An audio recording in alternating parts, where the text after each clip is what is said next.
we work on sustainable groundwater and sustainable agriculture in the Southwest in this project. All morning we've talked about supplies. This tool is about the other side of this project, which is groundwater quality and its relationship with agriculture. We've developed what we call non-point source assessment tool that will look at nitrate impacts and groundwater impacts from agriculture and how best practices in agriculture can change these impacts. Nitrate affects domestic well users, it affects public water supply users. Salinity, before it impacts those users, will impact actually irrigators because of high salinity values. Providing a decision support tool on water quality is not an easy task because the computational resources and the information resources that go into that are enormous. We have spent 50 years modeling Superfund sites with very costly consultant contracts. What we have tried to do is provide a 21st century tool that is computationally pre-built and efficient enough for users to evaluate a future of agricultural nitrate and salt leaching and evaluate how that impacts wells over the next 100, 200, or 300 years. And the toolbox is designed so that you can design a nitrate reduction program yourself. If you're interested in, I'm an almond grower, I want to know if I reduce my nitrate leaching by 20%, how am I impacting, and if all my friends in my community do this, how are we impacting wells? How is that going to improve wells? How much and how soon? And so, come to our demonstration. What we needed to do this is we have a few simplifying assumptions. We have a few complicating assumptions. We're looking in a lot of detail at the recharge and nitrate loading landscape. We're looking at a lot of detail at wells, specific wells. We model nearly 100,000 wells in the Central Valley. But we're neglecting some details about seasonality of flows. We're looking at long-term average flows to make our tool work. Come to our table and check it out. Crop simulation models, also known as CSMs for short, provide beneficial features such as predicting crop yield, advising irrigation schedules, and fertilizer management. But the adoption of these models by farmers and the greater scientific community remains limited. This is due to three main limitations of CSMs. First, models are extremely complex. Second, there's significant time and labor that's required, such as having to manually input years of weather and soil data. And lastly, there's an inadequate output visualization for multiple scenarios. The Food Agriculture Resource Management System, abbreviated to FARMS, solves these limitations and makes these models accessible and streamlined. Some features of FARMS that accomplish this goal are: first, FARMS is a globally adoptable web-based app, therefore you don't need to download any bulky programs. Second, FARMS, once you have your farm data outlined, it will automatically compile weather and soil data. And lastly, per your input, which would consist of things such as plant type, planting method, depth and irrigation method, harvest date, and more, will then be analyzed in conjunction with your environmental data. This will then be used to perform functions such as predicting in-season crop yield as a function of your inputs. FARMS not only generates a time series output for crop yield, but can also do so for things such as biomass, forage yield, water stress, nitrate stress, water productivity, nitrate leaching, and more. With FARMS, the comparison of output results for multiple fields and scenarios is made simple. With these features, FARMS brings crop simulation technology into the hands of farmers, crop advisors, consultants, and scientists alike. Thank you. Hi, I'm Rosemary, talking about our, doesn't show at the top, FastPath. It's a web-based app, fastpath.stanford.edu. So look at the slides, don't look at me, because this is going to be fast. So who did we build FastPath for? We built it for those people interested in assessing sites for managed aquifer recharge, specifically surface spreading, where your question is, where do I recharge so as to maximize the quantity and rate of recharge? What we're saying is you want to find those fast paths. Our targets are the interconnected pathways of coarse grain materials that will allow water on the surface to efficiently make it to the water table. So how are we going to find those FastPaths? We need a fast, reliable, cost-effective way to find these FastPaths. Drilling wells, direct sampling of the subsurface is not going to be particularly fast, and you're not going to get the spatial coverage you need. You could miss your FastPath, so we're turning to geophysical imaging. Specifically, two types of geophysical imaging, airborne and ground-based. With airborne electromagnetic imaging, you can get images such as this. This is 100 kilometers of airborne EM data, seeing 400 meters below the ground surface. This is along the flight lines, mapping out resistivity. We convert this to sediment type. Where's the sand and gravel? Where's the clay? Obviously, when you get information like this, you can figure out where your recharge pathways are. So yes, we can do this with airborne EM, but very often you want to look at a smaller scale. You want higher near surface resolution. You're trying to move around an agricultural field. This is the type of data set you can get with TOTEM. Again, looking much shallower, 50 meters below the ground, mapping out where are these pathways. What we need is to efficiently find these pathways, and that is what FastPath does. It is a web-based app that starts with whatever scale of geophysical data you have, the airborne or the ground-based, goes through a workflow to create models of coarse-grained sediments, how much is there, interrogates data space, and comes up with plan view maps. We have completed analyzing 20,000 kilometers of airborne EM data in the Central Valley of California. There's now a plan view map that basically says recharge here. We've done the same at an agricultural field in the Central Valley with our TTEM data. There's now a plan view map. Here is what the raw data look like. By the time we finish with the data, you have a plan view map. So some of you heard me speaking earlier about the need for data. My passion is not so much acquiring data, but delivering actionable data. So how can we get the data sets we need, turn it into the data we need in order to inform action? And what this app does is to fill data gaps. In many hydrologic studies and agricultural studies, we measure a process called evapotranspiration using very expensive instrumentation called eddy covariance towers. But these systems are always powered by solar. Sometimes you have cloudy days and the sensors don't work, or you have dust on the sensors. They're very sensitive because they have to take measurements 20 to 30 times a second.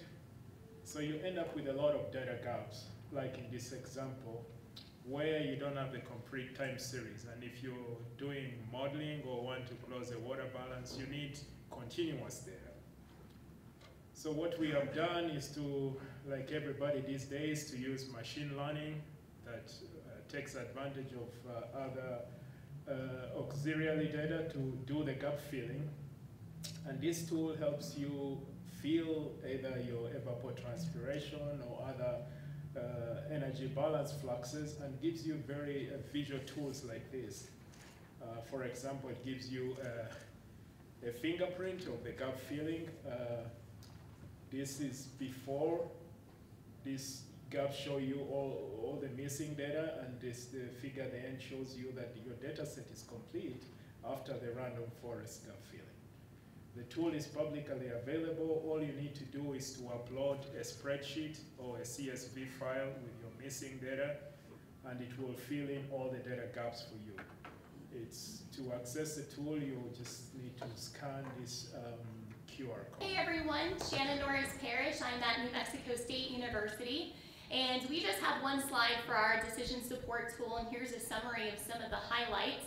Our target audience is slightly different. We're looking at our high school students and our middle school students, and we are all united under one key mission, where we're trying to inspire a pipeline of individuals who are passionate about groundwater and passionate about natural resources.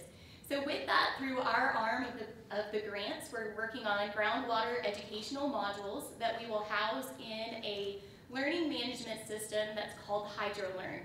HydroLearn is a National Science Foundation publication or location where some of these educational tools can exist. And our goal was to create a total of 10 modules that are targeting our younger aged high school audience and students And we've got a few of them that we'll trial for you over on some computers at table number 5. But with those particular modules, our hope was to create an interactive and engaging element that a student and a teacher could meet in an online platform.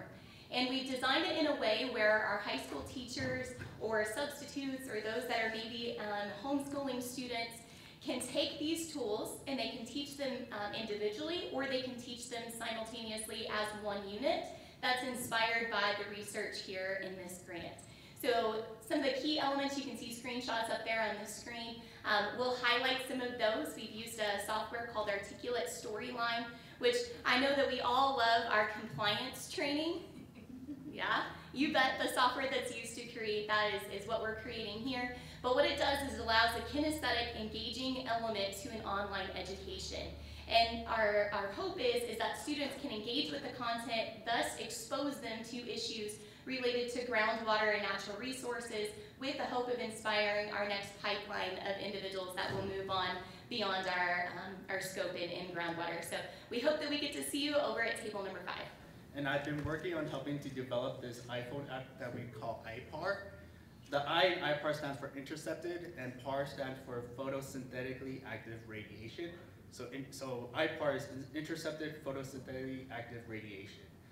For those of you who might not know what PAR is the part of the electromagnetic spectrum that plants actually use for photosynthesis. And so here on the slide, there's a QR code for people to access the application. It will ask you to download 2 apps. One is the test flight. You have to download that, and then you can actually download the iPar app. So for those who actually want to download it, just be aware. And so with iPar, the problem with is that there is a strong correlation between how much light is intercepted by the crop with how much expected yield that these crops can produce. The challenge is that it's either very time consuming or very challenging for growers to kind of collect that data themselves in the field. And so what we want to do with this is try to make it a lot easier for them. And so what we have is we use this app, and it kind of uses a convolution neural network and analyzes data that you kind of add to the app, and it can provide you information such as yield, water use, and even some nitrogen requirements. Currently, the app is only developed for Apple, so you only can use it if you have an iPhone. So if you have an Android phone, unfortunately, you won't be able to use it. And currently, it has been only developed for almonds and walnuts. And currently, most of my research has been using it in pistachio orchards. And so how to use the app, it's pretty straightforward. Here's just a screenshot of the main menu. You start with a project, you enter information about your orchard, and then from there you can upload a picture. In the picture, you want to kind of take a picture in the middle of the row, and then from there you draw a polygon from the base of 4 different trees, so as you see in the image. And once you do that, you could hit process, and then it'll generate a report for you based off the image that you provided. And so here at the top, you can see the high, medium, and low. Those are just projected yields based off the image that was provided. Here's just an example of some of the images from the pistachio orchard that I've been kind of testing the app on. The app gives you results from the full image, and then the left and the right breakdown.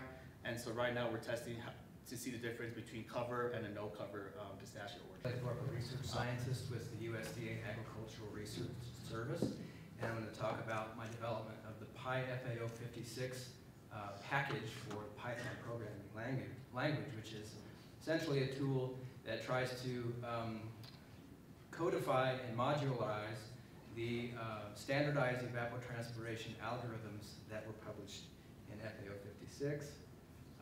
Science background, essentially FAO 56 was published by Rick Allen and others in 1998. Very well cited, very well used methodology for calculating evapotranspiration over the last decades.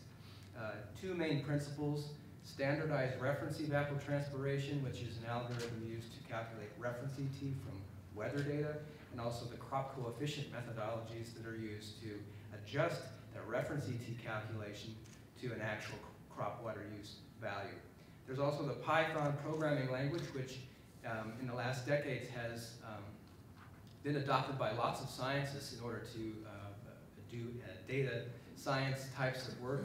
And so the goal of this tool was to bring FAO 56 standardized ET algorithms to a Python library, Python package. This is for the programmers. It's an object-oriented modular design with different classes that allow different ways to bring data in. The idea of the tool is that it's a module that could be incorporated in other tools that people are developing that require evapotranspiration calculations. I initially developed this tool when I was a scientist at Maricopa, Arizona, based on my field efforts in irrigation management.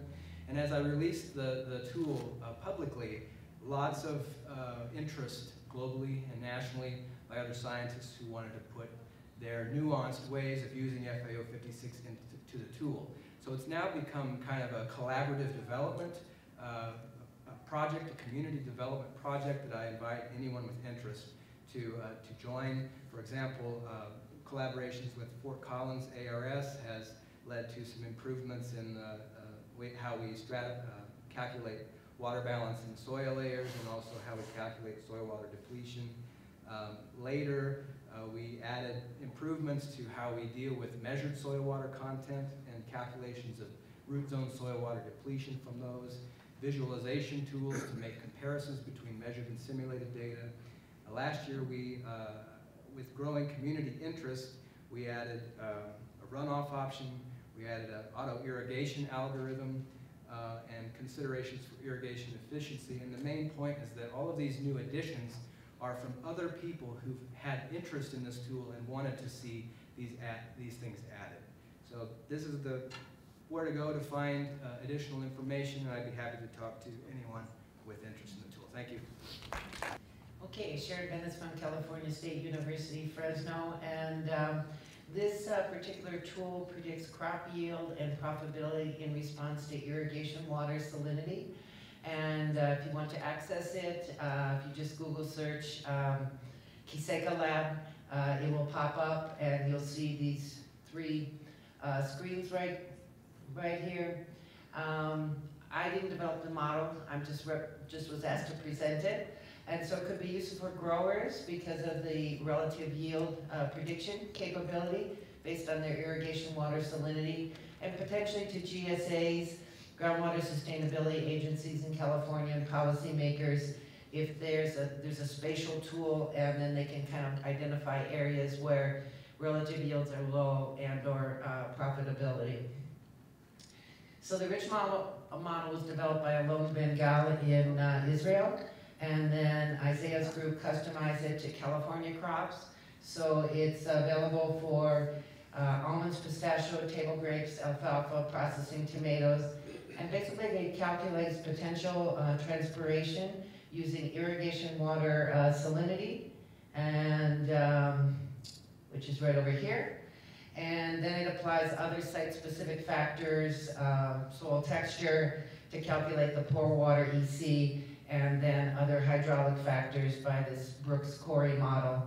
And the spatial component was added to Alon's model, and again to show those areas of potentially low relative yield and profitability.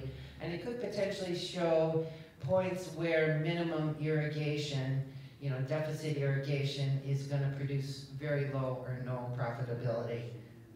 So this is for the relative yield, and basically you choose your crop, which is right over here, and then you choose your soil texture, and then you've got some inputs for irrigation water, and then it's going to calculate that transpiration. And then for the profitability function, you choose your water price, the acreage that you're growing, and then the season length, which obviously is going to influence how much water is used. And then there's some other inputs here, maximum yield, price per ton, and the fixed cost of production. So the spatial tool I already mentioned, you can select the view for relative yield or for profitability in an area, and then you input crop type, water, salinity, and irrigation depth. So this is the view for relative yield. Here we have almond on the left, and we have, Alfalfa on the left, almond on the right. You can see that almond is more salt sensitive because what we have here, these different colored lines are different irrigation water salinities, and on the x-axis is increasing irrigation volume. So you can see for almond that at the higher salinities you have much greater reductions in relative yield. Again, relative yield being on the y-axis as compared to the alfalfa. And then in terms of, profitability, here again, alfalfa on the left and almond on the right. And this red line is basically where you switch from negative profit to positive profit. And you can see that the alfalfa is more salt tolerant, so a range of irrigation water salinities that can give you profit. And then here with the almond, it's really just the 3 lowest irrigation water salinities that give you a positive profit. And if you put more water on, then that profit is better because you get additional leaching. So clearly we are a room of people who love data and love models. I do too, as we'll sort of circle back around to. I think that the danger there is it's really easy for us all to assume that if we have the right info, better info, more accurate info, we're going to know what to do. And that if we can share that with other people, they'll agree about what we should do as well. And I think that sort of belies the core reality that science tells us how to do things. It's the best way we know for the how part. It doesn't really tell us what we should do. It doesn't necessarily help us navigate value trade-offs about risk and uncertainty and what sort of choices we necessarily should make. Those are political questions that are not necessarily resolved by data or a model. You also are aware, and we've talked about this morning, that groundwater management is ultimately a giant coordination problem. And models and information and data sort of shape the type of coordination or cooperation we need. They inform it, but they don't necessarily resolve it. And in order to manage groundwater more sustainably, we need to figure out how to coordinate across scales, across institutional boundaries, within hierarchies, from regional and national level all the way down to local operations. The problem is we as social scientists right now don't have really good data, really good theory about what sort of coordination structures, cooperation mechanisms work. Often these things have been measured at very low level with focus groups and interviews and case studies, maybe a survey. Those are all ultimately sort of one-offs, right? And they happen in one place and they live in a file drawer basically forever. So the vision for textNet is to start to think about how we can remotely sense cooperation, engagement, institutional structures, networks at scale that would allow us to start tracking that over time across different places and to start to build systematic data about who and how people and organizations and other sort of items of interest are connected, with a couple of visions. The applied one being to understand how different management strategies might compare, what sort of structures are doing a better or worse job at engaging different parties and different stakeholders, but also long-term, starting to enable large modeling that can address theory and actually build knowledge about what types of coordination, what sort of network structures actually lead to better management outcomes, actually lead to better dissemination of information, actually improve cooperation and coordination. We don't have a demonstration because watching me program on my computer is not very interesting, but we do have some visuals and I'd love to talk more with you all about what we're up to. Thank you. My name is Mary Ann Bird. I am the 4-H Youth Development Advisor for the University of California Cooperative Extension in Sacramento County. And I'm here today to share with you the 4-H Water Wizards Project, which is a water education project that is delivered other places as well, but in Sacramento County we deliver it through after-school programs. So it is 11 sessions. It is about water issues and water information. It's delivered to 4th, 5th, and 6th graders. And why? Why would this be important? Why would I be coming to a water conference with water people who have all kinds of computer-generated data? Because this is a social science question that came up earlier today. We've got the data. How do we help young people and people in general understand, and not only understand, but feel a commitment to making the world a better place. So the purpose of Water Wizards is to help to build a more scientific and water literate community, and to help young people feel as though they have the ability to be able to make change on important issues where they live. I think a really good example of the power of doing this sort of thing with young people comes from what happened during the 1960s and early 70s, and some of you might remember that. Do you remember what happened with the tobacco industry at that time? Oh, there was a huge campaign. There was a lot of smoking that happened, but there were a variety of things that happened at the community level, including education of young people, and I was one of those young people. In third grade, I remember very clearly seeing a smoker's lung and a non-smoker's lung. And at that point, I thought, oh my gosh. And that had made a lasting impact on me, and I think for other people as well. So I hope that you come to have a chance to experience some of 4-H Water Wizards, and to take a peek at what's inside the curriculum if you're interested, and to ask questions and to learn more. Be over at table 10.